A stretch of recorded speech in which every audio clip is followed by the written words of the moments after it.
Bonjour, aujourd'hui nous sommes sur Kamasphère TV et on reçoit Monsieur Barik X Mahmoud Barka. Bonjour. Voilà, donc en fait vous êtes écrivain, vous avez écrit le livre aux éditions Librairie Bibliothèque Tiers-Mondiste Macandal. Alors, l'âme de l'islam au cœur des Antilles Guyane. En fait, je voulais d'abord savoir pourquoi vous avez écrit ce livre. Je vais commencer traditionnellement lorsque je prends la parole par une introduction. Je vais réciter quelques versets. Bismillahirrahmanirrahim. Rabbi shrah li sadri wa yassir li amri wa hlul uqdatan min lisani yafqahu qawli. Ces versets ont été récités par Moïse lorsqu'il était en face de ses adversaires. Donc, effectivement, pour répondre à votre question, je suis écrivain martiniquais, écrivain aussi nationaliste parce que je suis influencé par l'idéologie tiers-mondiste et je fais un travail de recherche dans ce domaine. Mais j'ai écrit ce livre et l'âme de l'islam au cœur des Antilles Guyane parce qu'à mon avis, c'est un livre pédagogique, je l'appelle le livre ambassadeur. Pourquoi ambassadeur? Parce que je crois que nous sommes dans le cadre des Antilles, un carrefour où des mutations essentielles peuvent s'opérer et que on peut dire comme un compatriote martiniquais que la création d'un État martiniquais, c'est une exigence imminente. Et qui dit État martiniquais dit cadre formé, cadre étatique et aussi diplomatie. Et je crois que ce livre, justement, il est pédagogique en ce sens qu'il peut permettre à des intellectuels, à des militants et à des politiques martiniquais, caribéens et aussi des dernières colonies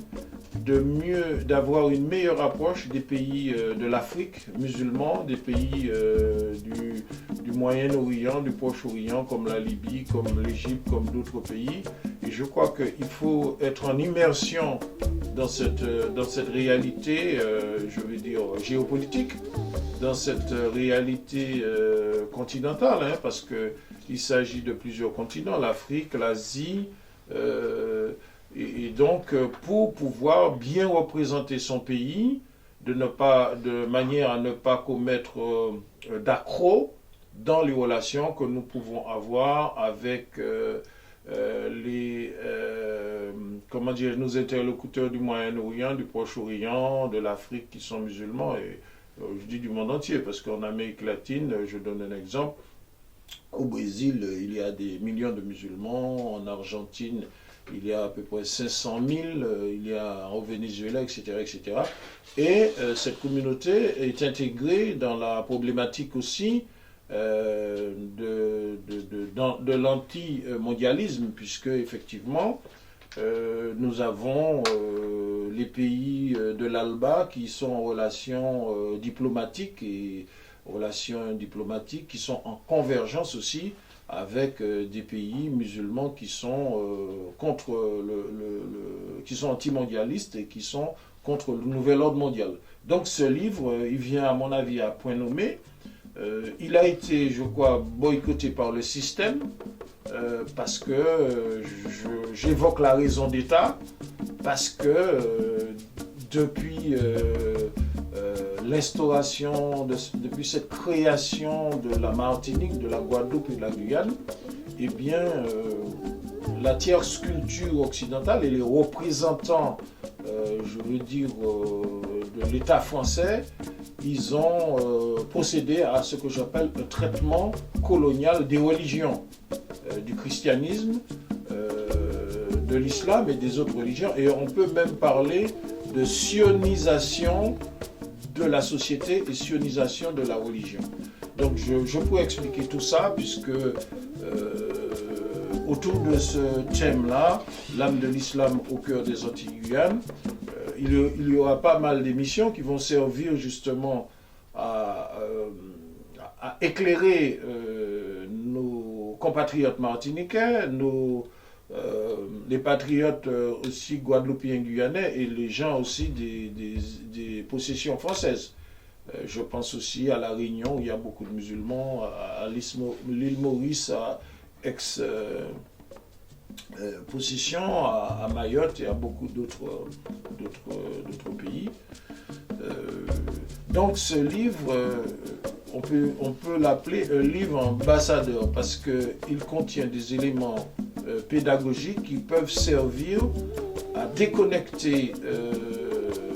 l'élite martiniquaise d'une compréhension occidentale, et je veux dire d'une compréhension de la religion qui rejette en fait cette approche même dans les rapports sociétaux, les rapports internationaux, et certains ils ne veulent même pas entendre parler de religion tellement ils sont imprégnés des conceptions occidentales matérialistes, on pourrait le dire aussi marxistes. Or c'est un paradoxe puisque qui est plus marxiste que Fidel Castro meurt, parce qu'en définitive, Fidel Castro c'est un homme que nous respectons beaucoup, en tant que Martiniquais et en tant que musulman en général, puisque après la chute du bloc soviétique, il a, réexaminé la stratégie par rapport à la continuité de la lutte anti-impérialiste, et donc il y a eu un recentrage conceptuel, et il a, je parle de Fidel Castro, je peux parler aussi de Chavez, je peux parler aussi de Daniel Ortega, je peux parler aussi de Evo Morales, qui ont conçu des alliances et le développement avec des pays révolutionnaires non communistes. Je peux citer la Libye, je peux citer l'Iran, je peux citer la Syrie, je peux citer beaucoup d'autres pays qui contribuent aujourd'hui même dans le cadre économique, dans le cadre politique, dans le cadre diplomatique, à la cohésion de pays anti-impérialistes dans notre propre région, qui contribuent à créer entre eux une unité de parole et une unité d'action pour mener à bien la lutte des peuples, la lutte des nations, pour renforcer leur non-dépendance vis-à-vis de la domination occidentale et étrangère. Donc, effectivement, mon approche n'est pas une approche, très simple, très simplifiée de cette question de l'islam, bien que je sois un nationaliste convaincu, puisque je dis d'abord que l'on soit de quelque appartenance spirituelle que l'on soit bouddhiste, qu'on soit chrétien, qu'on soit animiste, qu'on soit ou autre, qu'on soit musulman, il faut d'abord sauver la nation. Le sauvetage de la nation, bien assurer, le devenir de la nation est fondamental et n'est pas en contradiction avec les spiritualités, les révélations. Et c'est pour ça que nous sommes bien placés pour avertir de ce danger de récupération et de déviation des religions qui ont été toujours utilisées, que nous l'avons vécu dans notre chair, de par la colonisation et la déportation, que les religions ont toujours été utilisées par les dominateurs, les colonialistes, dans le sens d'une pacification mentale et même d'une aliénation mentale des peuples dominés, opprimés, pour qu'ils renoncent à leurs responsabilités sociétales, à leurs responsabilités, disons, dans la vie matérielle qui est importante pour faire évoluer la société. Donc un renoncement à la vie matérielle, à la responsabilité temporelle, pour s'occuper uniquement des questions métaphysiques, des questions de l'âme, des questions de l'âme, des questions qui ramènent à l'échatologie, c'est-à-dire à la vie après la mort, etc. etc. Et c'est une grande manipulation aujourd'hui, puisqu'il y a des personnages, des personnalités qui se targuent d'être des savants et des personnalités religieuses de tous bords, y compris en Martinique de l'islam, et qui contribuent à cette orientation, je veux dire, de la spiritualité. Il y en a au niveau de la spiritualité catholique, apostolique, romaine et baptiste. Il y a aussi concernant la religion musulmane, le traitement colonial de l'islam qui est mené par de certains chefs spirituels qui sont de connivence avec ce qu'on peut appeler l'islam américain. Ça veut dire l'islam américain. On veut dire qu'un islam, bien sûr que l'islam américain a évolué, on peut dire, d'une conception soufiste carrément au développement du terrorisme. Hein. On le voit bien avec ceux qui financent le terrorisme, ceux qui arment le terrorisme et ceux qui lui donnent une doctrine, et quels sont ceux qui sont derrière ça. Nous savons bien que les services de manipulation, c'est très courant sur Internet, de la CIA, on peut dire d'autres services, sont derrière le financement et l'exploitation du terrorisme à des fins géopolitiques pour essayer de modifier les frontières, essayer de faire pression aussi sur les États qui sont insoumis au nouvel ordre mondial et à la domination de l'Empire. Mais pour parler de la Martinique, eh bien, il y a cette réalité puisque le système tient justement à bien gérer cette question de spiritualité. C'est pour ça que dans la Constitution française et dans le gouvernement français, il y a un ministère particulier, entre guillemets, le ministère de l'Intérieur, c'est le ministère du culte. Donc, entre guillemets, on doit faire un petit clin d'œil à nos intellectuels, et nos politiques qui se désintéressent par, on peut dire, acculturation matérialiste,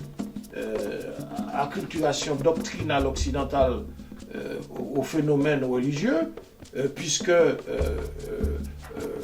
gouvernement français a consacré le ministère de l'Intérieur qui gère en même temps les cultes. Parce que cette gestion du culte, elle est peut-être opportune pour le gouvernement français en France hexagonale. Parce que c'est peut-être pour des raisons de sécurité nationale. Mais elle est inopportune, cette gestion du ministère des cultes français sur les Antilles. Elle est inopportune parce que pouvoir gérer l'esprit et les spiritualités africaines de manière à ce que les Africains ne s'inspirent pas de leurs valeurs, je ne veux pas parler seulement de l'islam, mais de leurs valeurs spirituelles, qu'elles soient animistes, qu'elles soient vaudouisantes, qu'elles soient islamisantes ou qu'elles soient du christianisme orthodoxe, détourner cette spiritualité, qu'elle épouse le contour et le cadre du système d'oppression coloniale, c'est une véritable manipulation. Et on voit qu'il y a des imams qui sont payés pour ce travail tellement il est important et qui sont directement en relation avec le ministère français des Affaires religieuses pour traiter ce problème de manière à faire croire aux Martiniquais qu'ils peuvent être chrétiens, qu'ils peuvent être musulmans en renonçant à cette question nationale, en renonçant à avoir une nation. Et alors que c'est tellement contradictoire parce que les gens qui viennent faire ce travail, qui sont payés pour, ce sont des gens qui ont déjà une nationalité sénégalaise par exemple, et qui viennent en France chercher une deuxième nationalité et qui sont chargés d'enseigner des Antillais qui s'avèrent sous leur influence qu'on peut être croyant, musulman, et renoncer et tourner le dos à cette question nationale qui, pour moi, personnellement, pour mon école, parce que je rappelle que j'ai été formé par des savants qui sont là, comme le Cheikh Touré, qui est qui m'a donné aussi une taskiya, ça veut dire qui m'a donné, comment dirais-je, une autorisation de par la formation que j'ai reçue dans son centre pour parler en son nom et pour parler vrai en matière religieuse. Et donc, par conséquent, j'existe parce que mon école est en contradiction avec le traitement colonial des religions et notamment de la religion musulmane en Martinique, en Guadeloupe et en Guyane. Et c'est pour ça, cela fait partie d'un aspect de mon livre, puisqu'il y a des chapitres qui traitent de cela. Et je pense que c'est à cause de cela, comme ce livre, c'est un révélateur des consciences, c'est pour cela que les grandes librairies qui sont contrôlées par les obédiences, les agents des obédiences, ont tout simplement eu des ordres de boycotter ce livre. Et même ce livre a été acheté sous le manteau par certains chefs religieux en Martinique qui ont déconseillé à leurs fidèles de toucher à ce livre. Donc c'est contradictoire parce que quand on déconseille naturellement l'esprit humain de faire telle ou telle chose, eh bien, la curiosité intellectuelle et le discernement cherchent à se demander pourquoi et essaient de lire. Donc mon livre a été boycotté en ce sens parce qu'il résout cette contradiction, ce problème du traitement colonial de l'islam, et c'est pour ça que le fait de parler de livre ambassadeur, cette appellation se justifie.